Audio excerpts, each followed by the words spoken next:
สบายดีสบายดีพี่น้องสบายดีมีเบาแพงมาอยู่บ้านสีสว่างพี่น้องเอ้ยเพิ่นสิเฮ็ดครัวเฮ็ดครัวขามหน้าหัวลิงพี่น้องเอ้ยเฮ็ดครัวขามและอุปกรณ์อิหยังบ่พอพี่น้องก็เลยขอคำช่วยเหลือ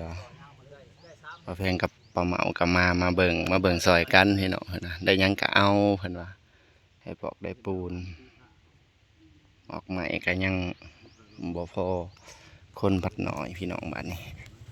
เศษครัวหลัดไปหน้าเบาแพงนี่แหละพี่น้องไปหน้าเบาแพงนี่แหละหน้าหลายคน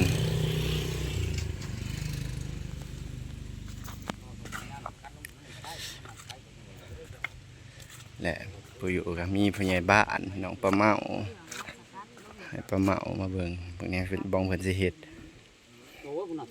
ดินมันแข็งตอกเอาบ่อันนี้นะตอกเอาก้อนแล้วก็ควรต้มก็ได้เป็นลื่นสวรรค์บ่ไรอันควรก็ได้คงไปกับฮุบลงมานี่ควรสวรรค์บ่มีบ่เอาสวรรค์ประมาออกมาพี่น้องมานำกันตาตุตาโฟพี่น้องพากันมาเบิ่งนำกันพี่น้องเพิ่นเสร็จครัวขามไปหน้าหัวลิงเวลายามพ้นมาแล้วน้ำแตะแก่งไปบ่ได้พี่น้องอันนี้ก็ย้ายมาจากครัวตัวเก่าพี่น้องมั่งครัวตัวเก่าเพิ่นมั่งแล้วสิเอามาเฮ็ดอยู่พี่ตัวน่ะเฮ็ดแล้วครัวบ้านสีสว่างขามไปหน้าคลองไผ่บ้านนี้คนใหม่เก่าแล้วสิมาเฮ็ดครัวอีกออกไปหน้าบ้านนี้พี่น้องเส้นทางลัดเป็นเส้นทางลัดแม่หมู่บ้านคือกันไปนาแม่นแม่นมาอย่างละของยังบ่พอหลายพี่น้องขาดปูนเพิ่นน่ะขาดปูนขาดหินขาดทราย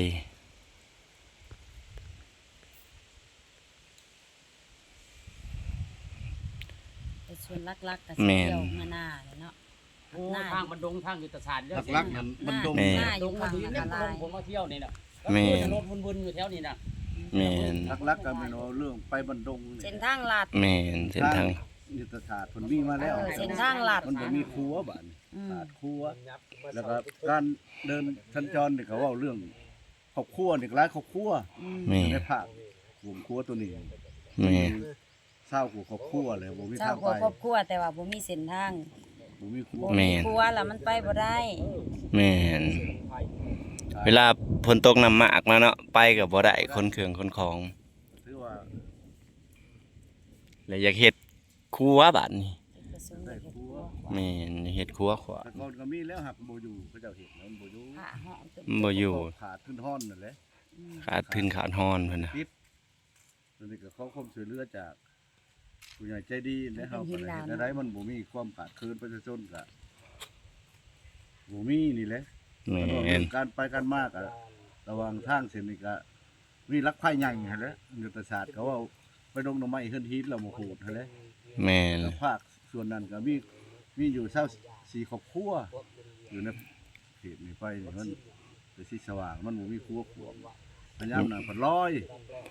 น้ำแกงเอาไปบ่ได้ลูกหลานก็ได้เครื่องอยู่เครื่องกินก็เอาไปบ่ได้นั่นแหละแต่ว่านั่นได้ก็ได้ครัวเก่าสิมากว่าจากตัวทางไว้นางของไผ่ชีวิไลเลยยับมาใช้นี้แล้วก็ยับใช้นี้ขาดนั่นแหละเรื่องขึ้นฮ้อนก็บ่มีประชาชนเฮาก็บ่มี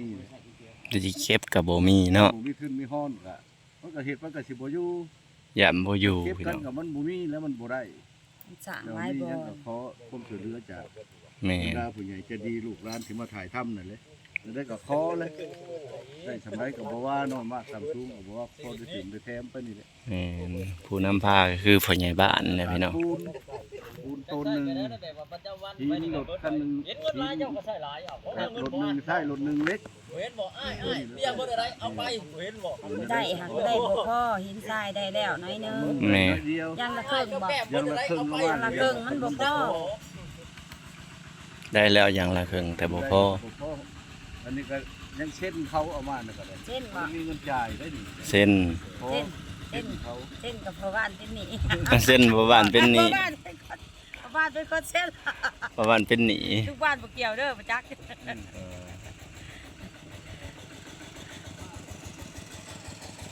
พี่น้องกำลังพากันขนสอบขนเสามา ใจดีปลูกเห็นความยากลำบากของคนชนเฮา ขนเสาขนหยังมา รถมากค่อยของได้ผ้าหลายปีขาดตัวนึง แม่น พอ ก็ดินก็ต้องที่เนาะบัดอันนี้เป็นดินของไผของสิ ดินของบ้านไม้ โอ้แล้วเพิ่นสิให้ตัดเที่ยวมานี่บ่ นี่ โอ้โค้งเลาะหน้ามานี่บ่ นี่รัดแล้วโผล่ของเนาะ เป็นหวยพี่น้อง นักบ่ได้ท่วมห้อง ลูกห้อง พอเพิ่นอยากเฮ็ดอีกนี่ฝนตกน้ำแกงแล้วไปยากพี่น้องเอ้ยฝนตกน้ำแกงแล้วมันไปยากก็เลยอยากพากันเฮ็ดคูว่าขามไปหน้าขามไปคนก็เที่ยวหลายดอกพี่น้องเพราะว่านี่บันดงก็มาเที่ยวทางเส้นนี้เพราะว่ามันเป็นเส้นทางหลัก ดินเพิ่นนี่เนาะดินเพิ่นในบ้านไม้บ้านนักร้องไผ่นี่เนาะข้างนี่เด้สะ ทางนี่เป็นดินเป็นยังไง ก็เพิ่นที่เที่ยวเลยตัดใหม่ไปเลยเนาะตัดทางใหม่ไปเลยหมองสวนครัวนี่ ตัดทางใหม่พากันได้คนใหม่คนเสามา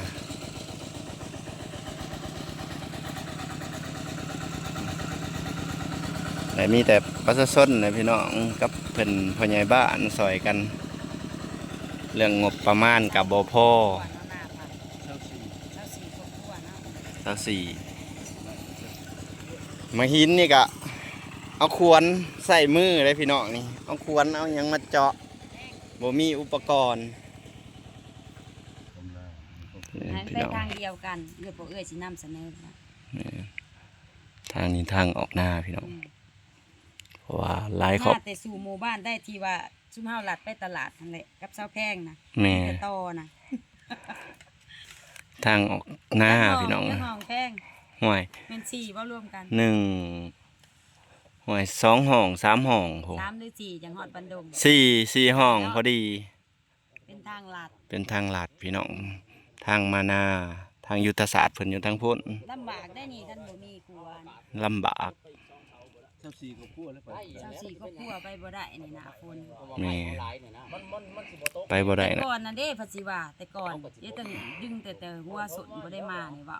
เออ แต่ก่อนสิเที่ยวได้เพราะว่าณดินตอนนั้นเขาเจ้าบ่ได้ทำนาเป็นนาเหือ แม่น ปัจจุบันนี่เปลี่ยนเจ้าของเลยเขาเจ้าทำนาแล้วมันไปบ่ได้ แม่ ต้อน งบอกเขาเจ้าเนี่ยนะ ทางอุดตันเลย เขาเจ้าตันแล้วเขาเจ้าเฮ็ดนาใช่แล้ว ตันทาไอ้ เมาขี่บุกไปน่ะ แม่น เออ เป็นเปลี่ยนเจ้าของพี่น้อง เปลี่ยนเจ้าของแล้วเขาเจ้า มิดทาง ปิดทางเขา ปิ เจ้า ดทางบ่ให้เที่ยวบัดนี้ แม่นและ อืม จำเป็นบ้านต้องไม่ได้มาเที่ยว ครัวได้บัดนี้ เพราะว่ามันไปบ่ได้แล้ว เป็นตัวเห็ด จำเป็นต้องเฮ็ดครัวกันสั้นเที่ยวบ่ได้ บ่ทางให้สี่ครอบครัวเล อื ย ม บ่สี่ครอบครัวไปบ่ได้เลย อืม เจ้าสี่ครอบครัวน่ะไปบ่ได้เดี๋ยวนี้นะ แม่นเจ้าสี่ครอบครัวโอ้ยเฮ็ดตัวนี้ก็ดีกันเฮาได้เที่ยวง่ายเนาะแพง แม่นได้เที่ยวง่ายคือกันไผก็เที่ยวง่ายเบิดนั่นแหละ บ่หุ่นใดบ่ได้แหละแล้วหุ่นใดไปโผล่ มันจังง่ายออกไปให้มาหน้ามันจังบ่ยาก แม่น กิยังว่าน้ำมากเลยแม่นไปบ่ได้รถได้นี่ มากไปบ่ได้เลยมัน นี่อยาก น้ำท่วม อย่าแก่ข้าวแก่น้ำแก่ของอยู่ของกินไปกับบ่ได้นี่รถ มัน ไปบ่ได้คือเห็นนั่นแหละพี่น้องนี่ อยู่ในไทยเนี่ยลูกหลานได้ไปโคง คันน้ำมาเลยไปบ่ได้ เขาก็คิดอยู่ ลุงมาแพงก็มาแล้วพี่น้อง24ครอบครัว ก่อนน่ะไปทางนั้นบัดนี้ไปบ่ได้เด้ ที่เที่ยวทางเสร็จนี่พี่น้องบันดงเขาก็เที่ยวคือกัน เที่ยวได้เป็นทางหลัก แม่นทางลัดคันไปทางโค้งก็ไกลพี่น้องทางยุทธศาสตร์ก็ผู้มันผัดไกลบาดนี้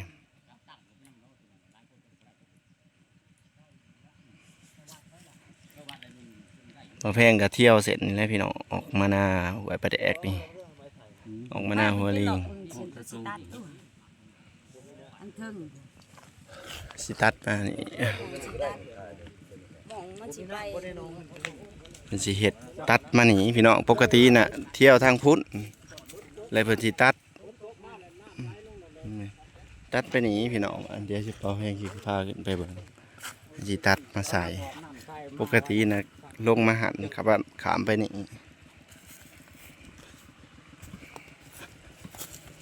ตัดมาใส่นี้บ้านกำลังพากันปูขุดเสากันเลิกเติบไปนี่บอก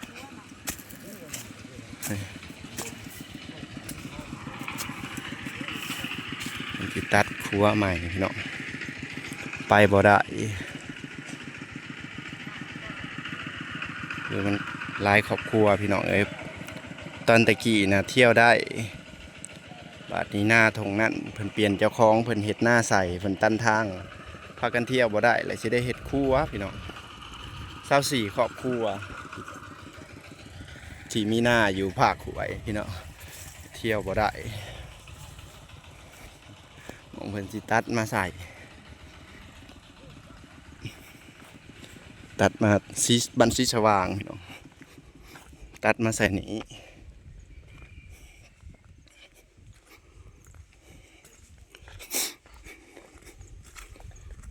สิตัดออกมาแต่ทางตะฝุ่นพี่น้อง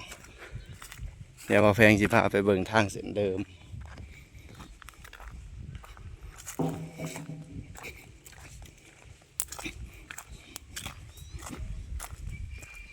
นี่เป็นสิตัดมาใส่นี่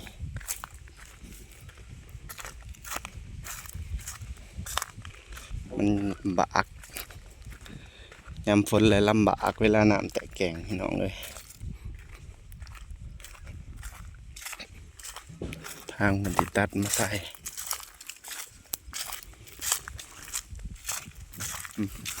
ตัดมาจากลงมาหันเส้นทางบันสีสว่างถ้ามีครัวก็สบาย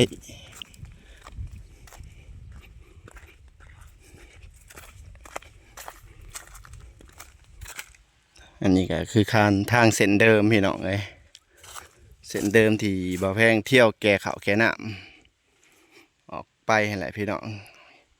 แก่เขาแก่น้ำก็ลำบากแห้งทางเส้นที่บ่าวแพงเที่ยวคู่มือนี่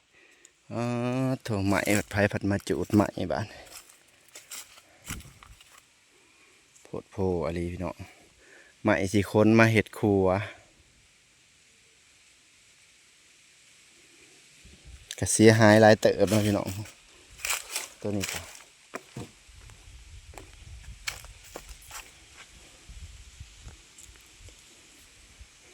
ครัวตัวเก่าพี่น้องที่คนมาแต่เส้นทางยุทธศาสตร์นะตัวเพิ่นเห็ดอยู่บ้านนาคงไผ่นะครัวเก่าอะไรมากมาสิมาเห็ดอยู่นี้มาปลาไหวไผ่กับมาใหม่อีกก็เสียหายไปอีกพี่น้องโพเนี่ยพากันคนใหม่คนยังมาไหวแล้ว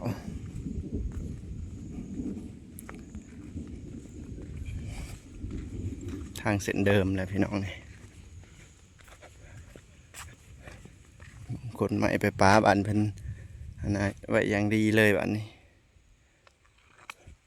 เถอะถากไว้อย่างดีนี่แหละพี่น้องทางเส้นนี่แหละที่ว่าแพงแก่เขาส่วงเกี่ยวเขานะลำบากพี่น้องเอ้ยนี่เป็นโนนเป็นหินบ้านพ่อใหญ่บ้านมันก็เลยสิตัดใหม่ตัดเห็ดใหม่แล้วก็เห็ดคู่วะเพื่อไปมาสะดวกเพราะว่ามันก็หลายครอบครัวพี่น้อง24ครอบครัวผู้ที่ขามบ่ได้นี่คือ24ครอบครัวนั่นน่ะก็มีครอบครัวบ่แพงนำหินชายเพิ่นก็สั่งมาแล้วพี่น้องพ่อใหญ่บ้านไปเซ็นได้ซำนี้เพิ่นว่าก็เลยอยากขอความช่วยเหลือเพิ่นว่าอยากให้มันได้ให้มันพอเพิ่นว่าได้สำใดก็เอาเนาะเพิ่นว่าเพื่อให้มันมั่นคงกว่าเก่านะเส้นทางเดิมกันนี่แต่24ครอบครัวแล้วพี่น้องพากันเฮ็ดนี่นะบัดฮอดมื้อเอาเสาขึ้นเนี่ยพี่น้องสิมาหลาย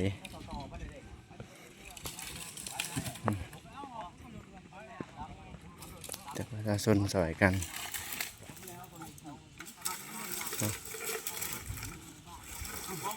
พอดีเลยอ่ะพอดีว่าตะพังขึ้นไปดูแม่เนี่ยน้องว่าถามมึงถือว่า ป้าเมาก็มาพี่น้องเบิ่งเพิ่นหามาเบิ่งนำกันเพิ่นว่าสาธุเนาะถ้าได้ก็ให้เพิ่นก็ยังดีหลายครอบครัวนะพี่น้อง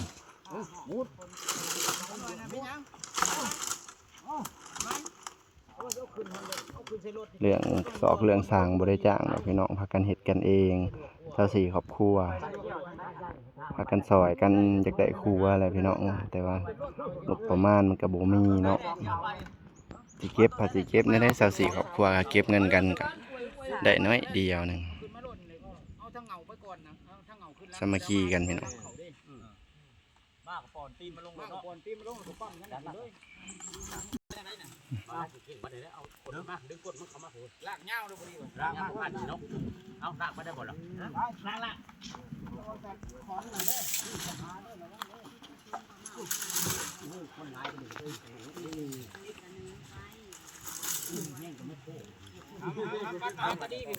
ซอยกันพี่น้องเอ้ย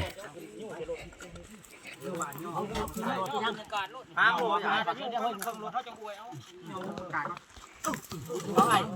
ข้างตะไลเราจะเดินข้างตะไลปุ่น อุปกรณ์ก็บ่มีครบมือเลยพี่น้องคือพี่น้องเห็นน่ะ ย่อขึ้นอวยด้วยเอาขึ้นไว้ตั้งยกปีลุงนั่นอวยด้วยเจ้าชื่อน้องได้ชื่อ ลำบากพี่น้องเอ้ยมันจะได้ครัวนี่เพราะว่ายามฝนตกมาลำบากแฮงน้ำท่วมแล้วพากันไปบ่ได้ ต้นได้ยังบานนี่นะต้นได้คูมันได้คูมันนี่ดิต้นนี้ใจกลางบ่ตัวสั่นนี่เอาไว้แกมันดีใส่เขาๆ โอเคพี่น้องบ่าวแพงก็สิขอจบคลิปสำนี้ก่อนเด้อฝากกดไลค์กดแชร์กดติดตามเนาะถ้าได้ก็คือสิดีบ่าวแพงก็ดีใจนำพี่น้องเอ้ยว่าหลายครอบครัวเนาะ24ครอบครัวที่ขามไปยากลำบากได้ปูนได้หิน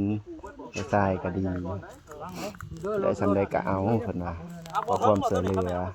ไม่ไรเด้อ บ่าวแพงก็ขอกล่าวคำว่าสบายดีสบายดีปลาเมาพี่น้องปลาเมาอีกคน